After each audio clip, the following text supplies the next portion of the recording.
sul canale. Oggi siamo qui con Ilaria. Ciao! Che mi ha fatto da modella per questo trucco che è un teschio, però è anche una farfalla, però ha questo stile un po' bozzetto, un po' acquerello con questi colori molto vivaci. Spero che vi piaccia, in tal caso non dimenticate di lasciare un pollice in su, di iscrivervi al canale e attivare le notifiche così non vi perdete anche i prossimi video e ovviamente fatemi sapere cosa ne pensate in un commento. Noi vi lasciamo al tutorial e alla prossima, ciao! Ciao! Parto stendendo un po' di base sulla fronte e sulle guance, lasciando libera la parte degli occhi e della bocca, in modo che le parti colorate risultino più vibranti.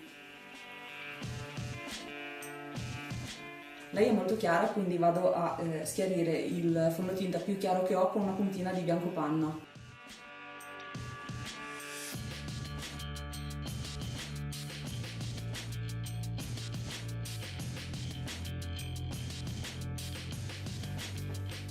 Dove ho messo il fondotinta do una leggera spolverata di cipria.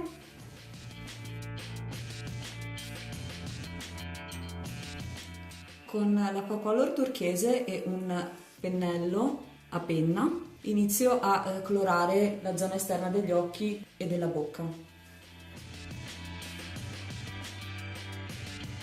Coloro dando dei colpetti tenendo il pennello in orizzontale. Questa parte può essere fatta anche con la tecnica del one stroke se avete la split cake adatta, ma io preferisco farla col pennello anche se ci vuole più tempo perché è più precisa.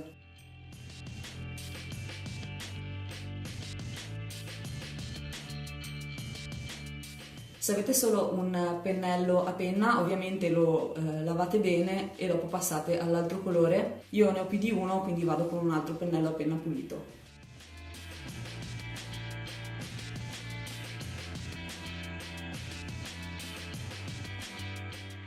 Vedete, con la one stroke non è possibile fare questo effetto, per quello preferisco farlo col pennello.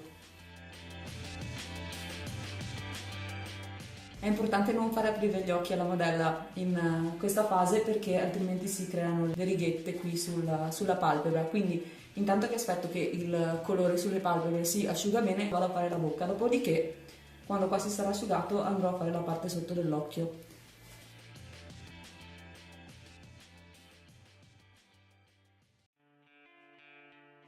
Qui sulla bocca non ho bisogno dell'effetto della pennellata, quindi vado a sfumare un pochino con una spugnetta leggermente bagnata.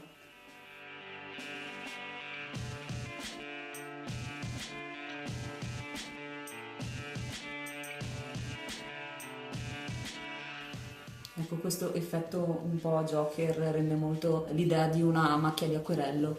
Ok, nel frattempo le palpebre si sono asciugate, quindi vado a fare la parte sotto dell'occhio, guarda su.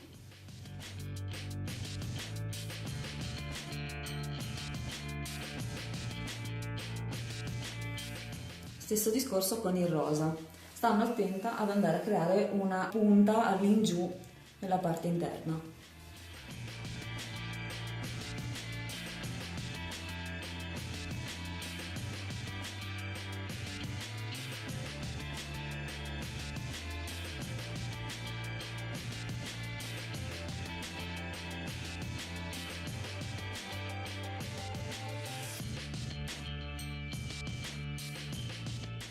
Partiamo con i bordi, come sempre un pennello sottile e l'acquacolor nero.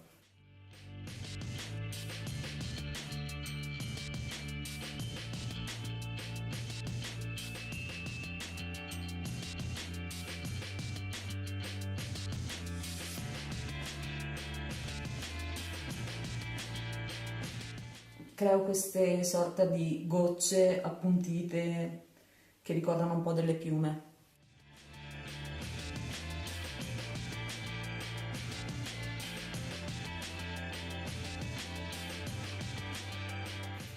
Cerco di indirizzarle tutte verso questa punta interna che ho creato. Le linee saranno più spesse all'esterno e via via man mano che si avvicinano all'interno diventeranno più sottili. Quindi dove serve vado a ingrossarle. La parte più interna la lascio vuota.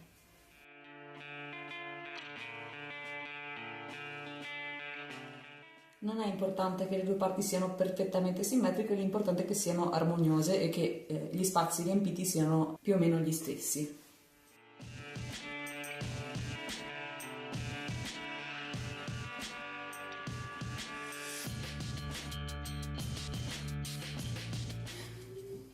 Ora procedo a creare i bordi dei denti.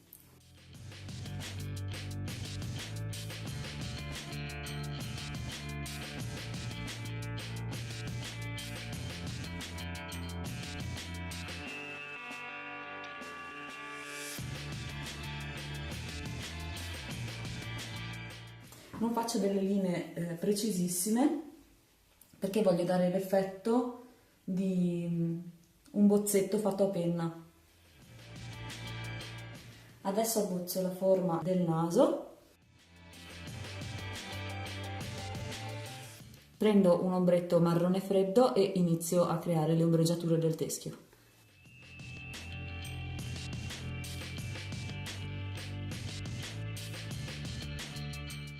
Utilizzo vari pennelli a seconda dell'area che devo riempire. Adesso prendo un pennello più piccolo per fare le ombreggiature più dettagliate.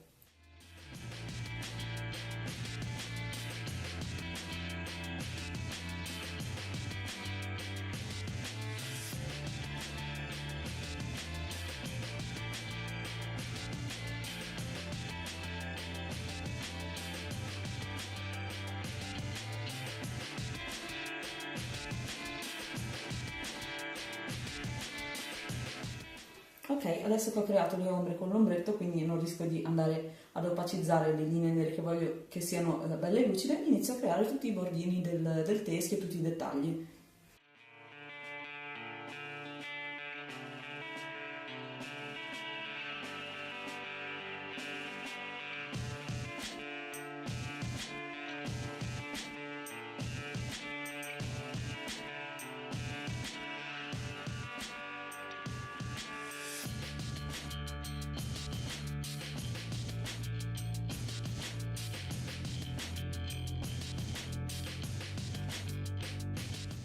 E adesso con l'acqua color bianco vado a creare i riflessi di luce in modo da dare l'effetto di un bozzetto.